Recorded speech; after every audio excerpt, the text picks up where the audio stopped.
اذیت سے دو چار ہوں، زندہ چمڑی پر عذاب ہوگا، مردہ چمڑی پر عذاب نہیں ہوگا، بدل دے گا اللہ رب العالمین، چمڑیوں کو تبدیل کر دے گا۔ تو اللہ نے ارشاد فرمایا الذین یؤمنون بالغیب، اب غیب میں تمام چیزیں داخل ہیں، آخرت، جنت، جہنم، جتنی بھی مخفی چیزیں ہیں، اس کو جتنا بتایا گیا، جیسا بتایا گیا اس کے اوپر ویسا ایمان لانا، اس کو ماننا۔ میں نے پچھلے ہفتہ کہا تھا ایک جملہ اگر صرف اس کو کہہ دیا جائے، غیب کا معنی ہے ماننا، جاننا نہیں ہے۔ عقل و آدمی اگر لگانے لگے گا تو جاننا کا معنی آ جائے گا۔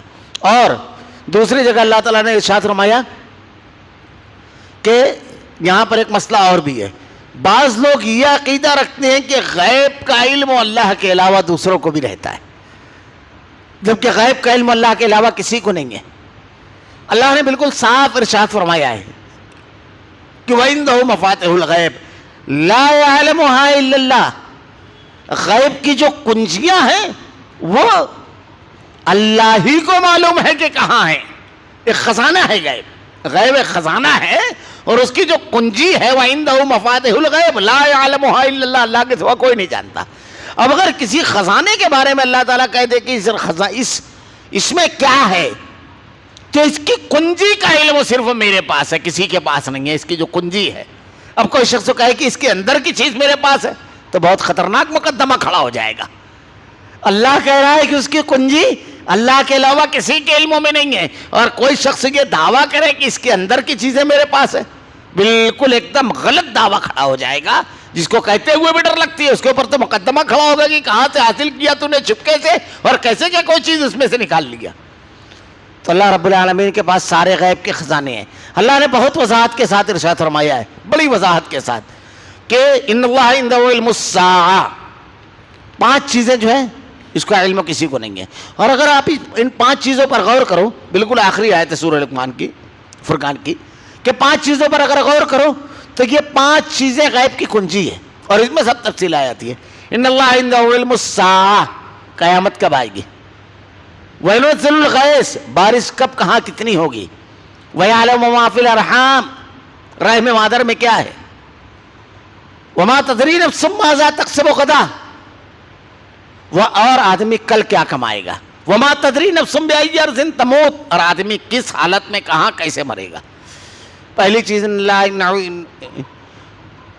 علم الساعہ، قیامت کب آئے گی، قیامت کا بالکل یقینی ایگزیکٹ علم اللہ رب العالمین کو ہے، کوئی نہیں جانتا۔ اللہ کے نبی صلی اللہ علیہ وسلم نے ارشاد فرمایا، قرآن مجید کے 17ویں پارے کی پہلی آیت ہے، اقترب للناس حسابهم وهم فی غفلۃ معرضون، قیامت قریب آ گئی اور آدمی غافل ہے۔ اس کی تشریح کرتے ہوئے لوگوں نے لکھا ہے کہ ہر شخص کی قیامت قریب ہے، کیوں؟ اس لیے کہ اللہ کے نبی نے ارشاد فرمایا جس کی موت ہو گئی اس کے اوپر قیامت واقع ہو گئی، کیونکہ اس کے عذاب و ثواب کا سلسلہ شروع ہو گیا، تو آدمی کی موت قریب اور آدمی کو اس کا علم نہیں ہے۔ قیامت کی بے شمار نشانیاں اللہ کے نبی صلی اللہ علیہ وسلم نے ارشاد فرمائی، بیان فرمائی کہ یہ نشانیاں آئے گی، لیکن ایگزیکٹ قیامت کب آئے گی اس کا علم صرف اللہ کو ہے۔ ان اللہ عنده علم الساعہ وینزل الغیث، بارش کب کہاں کتنی ہوگی یہ صرف اللہ جانتا ہے۔ ورنہ جب ابر آ جاتا ہے آسمانوں پر، ساری چیزیں اللہ ظاہر کر دے، اس کے بعد آدمی کہے یہ دیکھو بارش ہو رہی ہے، ابھی لگتا ہے 1 گھنٹہ بارش ہوگی، یہ تو اندازہ ہے آدمی کا ایک۔ ورنہ برستا ہوا بادل تیز ہواؤں سے کہیں کی کہیں نکل جاتا ہے، محکمہ موسمیات اعلان کرتی ہیں کہ اس علاقے میں اتنی بارش ہونے والی ہے۔ اکثر لوگوں کا معاملہ ایسا ہوتا ہے کہ محکمہ موسمیات کی پیشن گوئیاں خلاف واقع ہوتی ہے، ایسا بہت ہوتا ہے۔ کب کہاں کتنی بارش ہوگی اللہ کے سوا کوئی نہیں جانتا۔ وَيُنَزِّلُ الْغَيْثَ وَيَعْلَمُ مَا فِي الْأَرْحَامِ، رحم مادر میں کیا ہے، یعنی بچے ماں کے پیٹ میں بچہ جو ہے وہ کیا ہے۔ اس سلسلے میں تھوڑا سا کچھ لوگ عقلی ٹائپ کا ایک سوال کرتے ہیں کہ آج کے دور میں تو جیسے سونوگرافی ہے، یہ سب چیزیں ہو گئی ہے بڑی ایڈوانس، تو آدمی اس کے ذریعے جان لیتا ہے کہ پیڑ میں کیا ہے۔ دیکھیے 2 چیزیں قرآن میں بیان کی ہے، ایک حمل ایک رحم۔